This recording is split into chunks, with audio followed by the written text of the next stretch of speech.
The Boston Bruins are having one of the most storied regular seasons in the history of the National Hockey League. As of the making of this video, the Bruins are 54-11-5 for a total of 113. Yes, you heard that right. 113 points in 70 games played so far this season. The Bruins are on pace currently to tie the 1976-77 Montreal Canadiens for points in a season at 132, while also being on pace to pass the 95-96 Detroit Red Wings and the 2018-19 Tampa Bay Lightning for wins in a season at 63.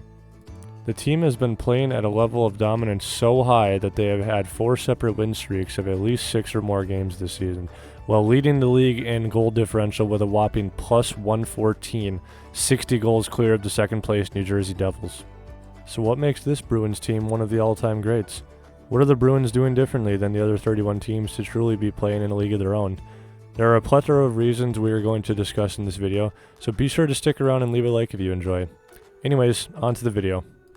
The first main reason we're going to discuss is the unbelievable goaltending play the Bruins have had this season.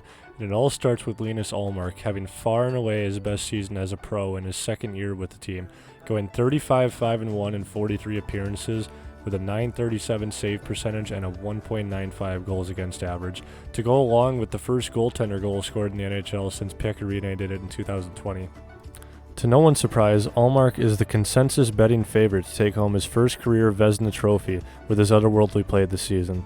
This is without mentioning that Ullmark's backup, Jeremy Swayman, is also having a phenomenal season, posting an 18-6-4 record in 27 appearances with a .920 save percentage and a 2.20 goals against average. This is the kind of goaltending that teams win Stanley Cups with. Ullmark will undoubtedly be the starter for the Bruins when the playoffs begin in April, and I would have a hard time believing he would lose his net even if he has a rough start, but having 2 extremely high-level goaltenders for a long playoff stretch is scary to say the least. A large reason these goalies have been as fantastic as they have been is the superb defensive play in front of them. The Bruins are 8th in the league in shots against, only allowing an average of 29.7 shots per game to reach their goaltenders. Guys like Derek Forbort, Matt Grzelcyk, and Brendan Carl are having career years while playing shutdown defense. Hampus Lindholm is also having far and away his best season, scoring 10 goals and 38 assists for 48 points, playing alongside the team's defensive anchor in Charlie McAvoy. Charlie McAvoy truly is one of the best defensemen in the league and is reminding us again this year why. Charlie has put up 6 goals and 39 assists for 45 points this season, all while playing Norris-level defense. He is among the best in the league at stretching the puck up the ice and driving offense, all while being a fantastic skater and great defensively with his stick. I would be very surprised if McAvoy retired without a Norris trophy. When talking about the Bruins, we can't forget to talk about the forwards. Boston is truly dangerous come playoff time as they can roll 4 lines and have many large bodies that can throw hits and make life difficult for opposing teams to enter and sustain zone time. There are simply too many forwards on this team having career seasons, but I'll highlight a few of them.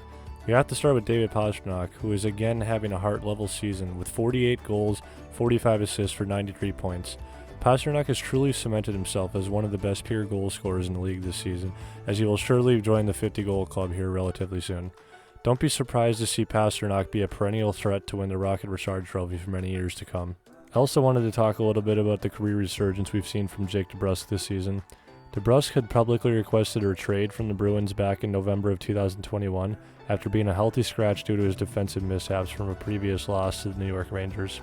Jake fought back into the lineup and finished the season with the Bruins and later rescinded his trade request in July of the following year.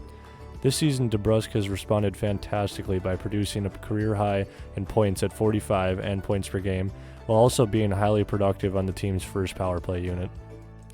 Brad Marchand continues to be what he always has been, a great offensive talent with a lot of grit and grime. Patrice Bergeron also continues to do what he has done his whole career, be a great playmaker and underrated goal scorer while playing some of the best defense in hockey from a forward. David Krejci looks like he hasn't missed a step after playing in Czechia for a season. I've also really loved the play from Charlie Coyle, Trent Frederick, and Pavel Zacha, as they are all playing some of the best hockey of their careers. As if this team wasn't already deadly enough, Don Sweeney loaded up at the deadline by picking up Garnett Hathaway, Dmitry Orlov, and Tyler Bertuzzi. All 3 have looked very good in their small sample size with the Bruins, especially Dmitry Orlov, who has 12 points in his first 12 games as a Bruin. The most impressive part of this Bruins team is how well they play as a team. All three levels of players are playing outstandingly together and are not being held together by the performances of a select few. I truly mean it when I say every player on this roster is playing some of the best hockey of their careers. Before we end things off, I also want to give some attention to Bruins special teams. The team ranks 11th in power play percentage, scoring 22.5% of the time with a man advantage, and can be lethal come playoff time. Unsurprisingly, the Bruins boast the league's best penalty kill, killing off 86% of penalties due to both the forwards and defensemen playing exceptional 200-foot hockey. Bruins are also second in the league in faceoff win percentage at 54.5%, largely due to Patrice Bergeron winning 60.5% of his draws. Special team dominance often correlates to wins, so it's no surprise to see the Bruins rank highly in all categories. Even with all this, can the Bruins maintain their success in the playoffs and be the first team since the Chicago Blackhawks in 2013 to win the Presidents and the Stanley Cup in the same season? The Bruins have a roster with loads of playoff experience and extreme talent at all three levels, so I truly believe they have a very good chance to. However, the Eastern Conference is as strong as it's ever been, so it will not be an easy ride even just getting to the Stanley Cup Finals. The Leafs, Lightning, Rangers, Devils, and Hurricanes are all very, very strong teams that could pose a severe threat to the Bruins' chase for the Cup. Alright, that's going to do it for this video, guys. If you enjoyed, feel free to leave a like, comment down below, give me some feedback. I'd love to hear how I can make my content better, what type of content you like to see, content ideas, anything like that. But that's going to be all, so hope you guys have a great day, be safe, and we'll see you next time.